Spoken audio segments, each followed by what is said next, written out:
န်ရှင်းကြည်လင်နေတဲ့ရေတွေတသွင်တန်စီးစက်နေတဲ့မြစ်ကနိုဗာလေးတို့အတွက်ရင်သက်ရှုံမောဝဲဖြစ်စီမှာအမှန်ပါဒါပေမဲ့အခုတော့ဒီလိုအေးချမ်းမှုတွေရဲ့ဆန့်ကျင်ဘက်ဖြစ်တဲ့စိတ်ရှုပ်ထွေးစရာအမိုက်တွေပြည့်နေတဲ့မြစ်တစ်စင်းကြောင်းနိုဗာလေးတို့ပြောပြပေးပါရစေမေခနဲ့မလိခမြစ်ပေါင်းဆောင်ရာကနေအေယာဝတီမြစ်ဖြစ်တည်လာခဲ့ပါတယ်အလားတူပဲဒီနာမြစ်ကလည်းထာဝရမြစ်နဲ့သီပါမြစ်တို့ပေါင်းဆောင်ရာကနေပြီးဖြစ်တည်လာခဲ့တာပါ346ကီလိုမီတာရှည်တဲ့ဒီနာမြစ်ကဆိုရင်မောင်တနီဂရိုရဲ့အနောက်မြောက်တောင်တန်းတွေကနေတဆင့်ဘော့စနီးယားဒေသရဲ့တမိုင်းဝင်မြို့တစ်မြို့ဖြစ်တဲ့ Visegrad မြို့ကိုဖြတ်တန်းစီးဆင်းသွားပါတယ်။အရင်ကမြစ်ရေဟာဆိုရင်အစိမ်းရောင်တန်းပြီးတော့လှပခဲ့ပေမဲ့အခုချိန်မှာတော့အမိုက်တွေကြောင့်မလို့ညဉ့်ညမ်းနေရပါပြီ။ဒါကြောင့်အဲ့ဒီဒေသမှာမြစ်ထဲကအမိုက်တွေကိုတားဆီးဖို့အတွက်ရေကာတာတစ်ခုကိုစောက်လုပ်ထားကြပါတယ်။ဒါဆိုဘာကြောင့်မလို့ဒီလောက်ထိဆူဆူအမိုက်တွေများလာရတာလဲ။အဓိကအကြောင်းရင်းကတော့ဘော့စနီးယား ဆာဗီးယားနဲ့မော်တနီဂရိုဒေသတွေရဲ့တောင်ကုန်ချိုင်ဝမ်တွေမှာတရားမဝင်ဆုံးဖြတ်ထားတဲ့ကြီးမားတဲ့အမိုက်ပုံတွေကြောင့်ပါ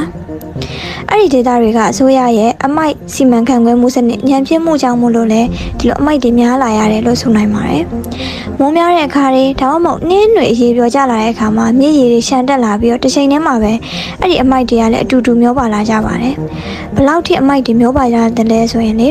နှစ်စဉ်ຫນွေဦးနဲ့ဆောင်းရာသီတိုင်းမှာပမာဏအပြင်ကုဝပြီး9000ကနေ6000လောက်ထိရှိတဲ့အမိုက်တွေကရေကာတာမှာစုပြုံနေရပါဆိုတော့အဲ့အမိုက်တွေကိုရှင်းထုတ်ဖို့အတွက်ဆိုရင်အလုပ်သမားတွေကအနည်းဆုံးအချိန်6လတောင်ကြာမြင့်ပါတယ်တဲ့အဲ့လိုရှင်းထုတ်လိုက်တဲ့အမိုက်တွေကဆိုရင် Visegrad မြို့ရဲ့တရားဝင်အမိုက်ပုံတွေကိုရောက်ရှိသွားတယ်ဆိုပေမဲ့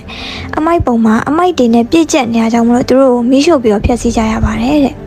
ဆိုတော့ဒီလိုမီးရှို့ဖျက်ဆီးလိုက်ခြင်းအပြင်လေထုတွေကိုအစိမ်းတောက်တွေထုတ်လွှတ်ပေးတဲ့အပြင်အဲ့ဒီအစိမ်းတောက်တွေကမြစ်ထဲကိုတဖန်ပြန်ပြီးတော့ဝင်ရောက်သွားကြပြန်ရော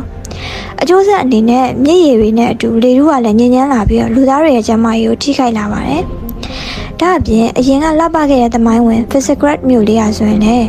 လာရောက်လေပတ်တဲ့သူတွေကိုတန်ရှင်းကြည်လင်တဲ့မြစ်ရည်အစားအမိုက်ပုံတွေပြည့်နှက်နေတဲ့မြင်ကွင်းတွေကိုပဲပေးဆွနိုင်မှာတော့တယ်တဲ့။ဒေသခံတွေကလည်းသူတို့အသက်နဲ့ဒီမြစ်ထဲကအမိုက်ဘယ်ဟာအရင်ပြောင်းမလဲမင်းသူတို့အသက်ကိုပဲရွေးကြမှာပါ။အစိုးရရရှိတွေကဒီတရားမဝင်အမိုက်ပုံတွေကိုရှင်းထုတ်ပြဖို့အတွက်ဒေသခံတွေကိုဂတိကဝတ်တွေပြုခဲ့ပေမဲ့လည်းအခုချိန်ဒီဖယ်ရမှဖြစ်မလာသေးပါဘူးတဲ့။တစ်ချိန်ကဒီနာမြစ်ကဆိုရင်လှသွေးကြွယ်တဲ့မြစ်တစ်စင်းဖြစ်ခဲ့ပေမဲ့လည်းအခုချိန်မှာတော့စွန့်ပစ်အမိုက်စီမံခန့်ခွဲမှုတွေအားနည်းတယ်ပြီးတော့တရားမဝင်အမိုက်ပုံတွေကြောင့်မလို့လာကိုတိမ်ဖုံးတယ်လို့ပဲအလားပြောင်းနေရပြန်မှာရောတဲ့။ဒီလိုအမိုက်ပြဿနာကဒီနာမြစ်တယ်မကပဲနိုဗာလေးတို့စီကမြစ်ချောင်းတွေမှာလည်းပြစ်လာနိုင်တာမို့လို့အခုကနေကစနစ်တကျဝိုင်းဝန်းထိန်းသိမ်းကြဖို့လိုပါတယ်နိုဗာလေးတို့ရေဒီလိုကဘာကြီးဘော်ကအမှန်တကယ်ဖြစ်ပျက်နေတဲ့ဆိုးဝါးမှုတွေနဲ့အတူတဘာဝပတ်ဝန်းကျင်ဆိုင်ရာဘုဒ္ဓတာတွေရရှိစေဖို့အတွက် Econova ကို like and follow လေးလုပ်ဖို့လည်းမမေ့နဲ့အောင်နော်